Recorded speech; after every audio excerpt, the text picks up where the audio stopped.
materiales. Primeramente, el material más importante de este experimento es la Tierra, ya que nuestra base de este informe o este experimento es obtener energía de la misma Tierra. Por eso, necesitaremos otro segundo material, que es el cobre y el zinc. El cobre lo conseguimos de los cables de la luz de electricidad de la casa, o también lo podemos comprar, ¿no? Por medio de un clavo, por medio de láminas. Pero en este caso yo saqué de luz de casa y lo aplasté con un martillo. Vemos que se caracteriza por un color medio rojizo, y el zinc lo conseguí de las guachas, también de algunas tuercas que encontré por mi casa, ya que estos son de material acero inoxidable o también dicho acero galvanizado, ya que el zinc se encuentra en la superficie de estos materiales y lo podemos aprovechar para este experimento. El tercer material es el multímetro, que utilizamos para hacer las mediciones respectivas de este experimento, conjunto con sus cables, donde vamos a hacer las mediciones. El cuarto material son unos vasos para echar la tierra. El quinto material son unos cables para hacer las conexiones de los vasos. Y los materiales menos importantes es un butaperche, una tijera, cinta scotch y muchas más cosas. El primer paso en este experimento, mediremos el voltaje de la tierra en el jardín en este caso, y lo conectaremos dentro de la tierra, el cobre y el zinc. Procederemos a conectarlo. Tratar que esté profundo para que haya mejor conexión, y lo miremos con el multímetro. Conectamos el polo positivo en el cobre y el polo negativo en el zinc, y observamos que el multímetro nos arroja una cantidad aproximadamente entre 600 a 700, pues no, porque poco a poco va a comenzar a subir.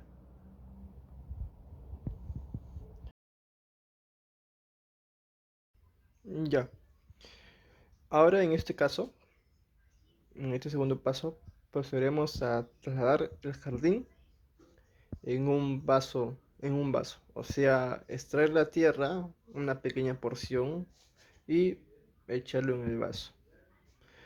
Luego de esto, como hemos hecho en el jardín, conectamos las placas de zinc bien conectados, porque evitar que choque con el plástico para que tenga mayor contacto con la tierra. Y el, la, el clavo o el alambre de cobre, de igual manera que el zinc, bien conectado.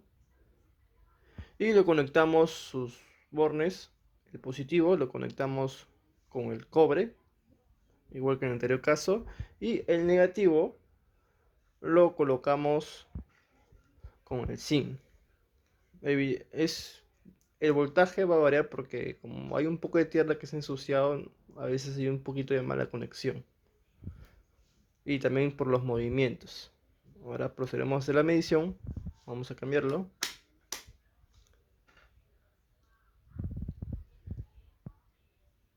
Y vemos que comienza a subir. Hay una mala conexión ahí. Y también es casi igual al anterior, pues, ¿no? Ahora, esta vez más, de 700 a 800. Se quedó en 809. Es 809 milivolts o 0.8 voltios, pues, ¿no? Ahora comenzaremos a medir el voltaje con dos pilas, porque estas son pilas prácticamente porque generan voltaje. Y está guiada más que todo por la pila de Alexander Volta. En primer caso, igualito que en el primer caso, conectaremos el cobre y el zinc, pero esta vez daremos un puente de cualquier cable de luz, cable delgado, pequeño, con tal que haya una conexión con el lado, con el lado del cobre, o sea, este es lado positivo y negativo. Acá sería positivo y acá sería negativo. En este caso, como ya choca, no es necesario de un puente. Y este cable lo retiramos. Mediremos el voltaje, el lado positivo con el cobre y el lado negativo con el zinc. Y nos damos cuenta que mide un voltaje de 1700 aproximadamente milivolts. Ahora miremos el voltaje de 0 a 20 volts.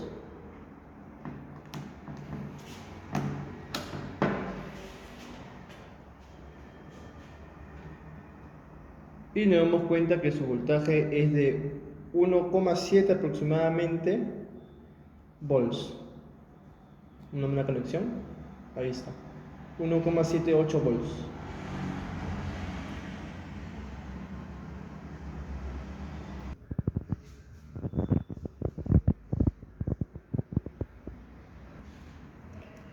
Ya. Ahora vamos a conectar en serie otra pila con un lado negativo, positivo y negativo. Igual que en el anterior caso y en el primer caso, procederemos a medir su voltaje. En este caso el cobre es positivo y en este caso también el zinc es negativo. Vamos al multímetro. Nos damos cuenta que su voltaje de 0 a 20 es de 2,83 volts, o sea, es prácticamente casi 3. Mide prácticamente el voltaje de una pila de AAA o AA.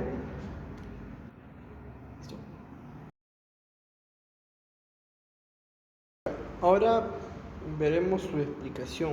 ¿Por qué al momento de medir con el multímetro da un voltaje de aproximadamente 0,7 o 0,8 volts? Nosotros sabemos que hemos dicho que el lado positivo es el cobre, pero ¿por qué? Porque el cobre vendría a ser el cátodo y el lado negativo es el zinc, que actúa como ánodo. El que se oxida poco a poco a través del tiempo es el zinc, o sea, su capa externa. Sus electrones del zinc, el zinc libera 2 electrones y esto fluye a través del electrolito, que es la tierra. Una vez que fluye, el cobre es el reductor, o sea, reduce al zinc. Y como hay un flujo de electrones, hay un movimiento de electrones como concepto básico de la electricidad, esto genera un voltaje o una corriente. Por eso al momento de medir con el multímetro arroja un voltaje mínimo, pero roja, porque hay un flujo de electrones.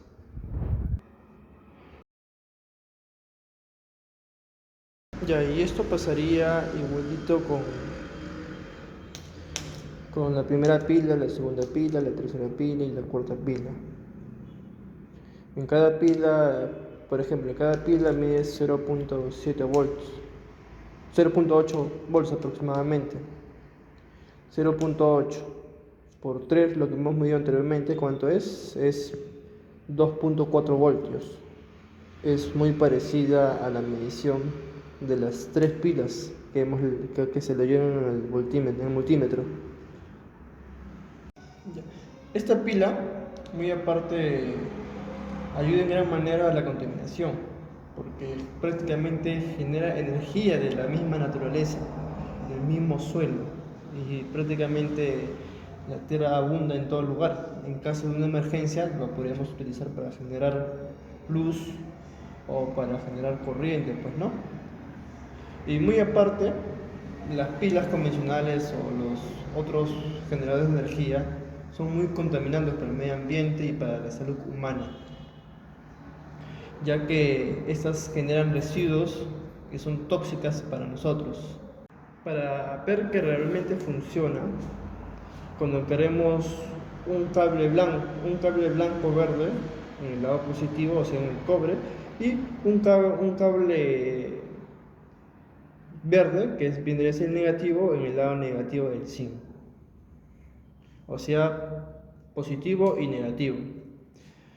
Conectaremos a una batería, diría a una caja de pila con el lado positivo y con el lado negativo, que a continuación lo colocaremos. Para poder apreciar su funcionamiento, nosotros hemos fabricado un control remoto ascensor. ¿En qué consiste esto? Consiste que este sensor solamente está conectado a una fuente de 12 voltajes, una corriente como promedio de un cargador. Pero este, este LED, que es infrarrojo, que viene par con este LED negro, el cómo emite una señal por medio del voltaje generado por estas pilas. Por eso vamos a ver su funcionamiento. Y al momento de presionar y apagar el botón sin estar conectado, este LED va a estar prendido y se va a apagar cuando presionemos el botón. Una vez conectado el circuito de las celdas, o sea las pilas en serie, como genera suficiente voltaje para prender este foco con una resistencia de 75 ohm, procederemos a enchufar el protoboard, el otro foco, el rojo y el negro. Desconectó. Vamos a proceder a conectarlo.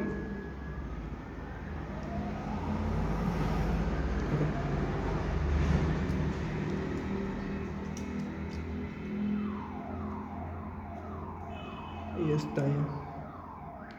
Y observamos que a simple luz del día no funciona el circuito, o sea, está apagado.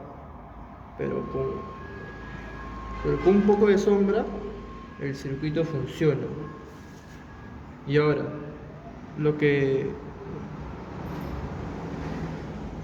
el circuito funciona. Ahora lo que debe pasar es que al momento de presionar este botón, el circuito se apaga. O sea, tenemos un control de este circuito sin ningún tipo de cable que lo conecte. Este vendría a ser una base de un sensor.